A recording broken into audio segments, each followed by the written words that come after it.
கர்த்தருடைய பரிசுத்தமான நாம மகிமைப்படுவதாக. ஆசீர்வாதமான ஒரு நல்ல காலவேளையிலையும் அனுதின மன்னா என்கிற வேத தியானத்தினால் உங்களை சந்திப்பதில் மிகுந்த சந்தோஷம். தினந்தோறும் பாளையங்கோட்டை இந்திய தேவசபையிலிருந்து இந்த மன்னாவை உங்களுக்கு வழங்குவதில் கர்த்தருக்குள் பாக்கியமாய் கருதுகிறேன். இந்த வார்த்தையை கேட்கிற நீங்கள் பாக்கியவான்கள். காரணம், ஒவ்வொரு நாளும் தேவனுடைய வார்த்தையினாலே நான் பிழைக்கிறோம்.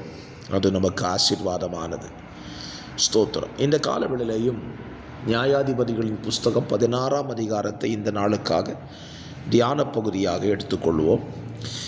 இது சிம்சோனை பற்றினதான காரியங்கள் தொடர்ச்சியாக சொல்லப்படுகிறது. சிம்சோனுடைய இறுதி நாட்களை இந்த அதிகாரம் நமக்கு விவரிக்கிறது. இந்த அதிகாரத்தில் சிம்சோன் ஜெபித்த ஒரு ஜெபத்தை இந்த காலவெளியில் தியானிக்க கர்த்தர் நமக்கு உதவி செய்வாராக. சிம்சோன் பெலிஸ்தருடைய கையிலே பலங்கிடப்பட்டவனாய், கண்கள் பிடுங்கப்பட்டவனாய், வேடிக்கை காண்பிக்கக்கூடிய நிலைக்கு அவன் தள்ளப்பட்டிருக்கிறான். இந்த நிலைக்கு அவன் வந்ததுக்கு காரணம், தேவன் தனக்கு சொன்ன பிரமாணத்தை மீறினதினால்தான் அவன் இந்த நிலைக்கு வந்துவிட்டான். பல நேரத்திலேயும் நம்முடைய வாழ்க்கையில் தேவன் சொல்லுகிற பிரமாணத்தை நாம் மீறுகிறதுனால தான் கஷ்டங்களை, பிரயாசங்களை சந்திக்க நேரிடுகிறது. இந்த காலவெளியிலேயும் அவன் ஜெபித்த ஒரு ஜெபத்தை கவனியுங்கள். இந்த ஒரு விசை மாத்திரம் என்னை நினைத்தருளும் என்று சொல்லி சிம்சோன் ஜெபிக்கிறார். இந்த ஒரு விசை மாத்திரம் நினைத்தருளும். இன்றைக்கும் நாம் சில நேரத்தில் இந்த பாடல்களை பாடுவோம். ஒரு விசை என்னை மன்னியுமே.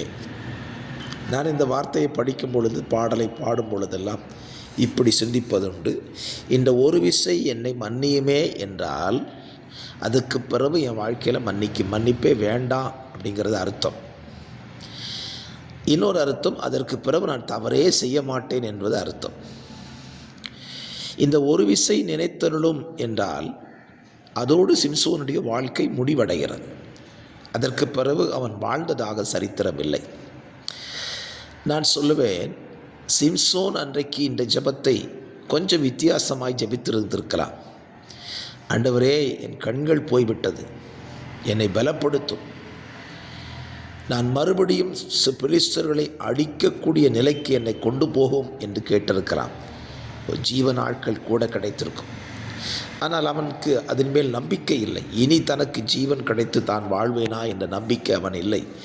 ஆகவே தான் மரிக்கும் பொழுது பெலிஸ்தர்களை கொன்றுவிட்டு மரிக்க வேண்டும் என்கிற அந்த ஆதங்கம் அவனுக்குள்ளே இருந்து, காரணம் தன் கண்கள் பிடுங்கப்படுவதற்கு காரணம் பெலிஸ்தர்கள்.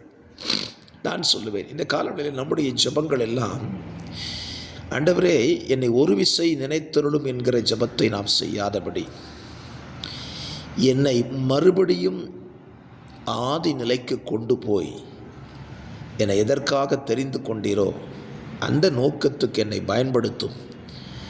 நீர் தெரிந்து கொண்ட நோக்கத்தை நிறைவேற்றாமல் இந்த உலகத்தை விட்டு நான் உம்மிடத்துக்கு வரக்கூடாது. அப்படி ஜெபிப்பதே சிறந்த ஜெபமாக இருக்கும். தேவன் சிம்சோனை தெரிந்து கொண்ட நோக்கம் பெலிஸ்தர்களை அழிப்பதற்காக. அவன் அழித்தான், இல்லை என்று சொல்லவில்லை. ஆனால் அவர்களோடு கூட அவனும் மடிந்து போனான். நாம் இந்த உலகத்தோடு கூட மடிந்து போவதற்கு தேவன் நம்மை அழைக்கவில்லை. சத்துருவை அழிக்க வேண்டும், சத்துருவின் கிரியைகளை அழிக்க வேண்டும்.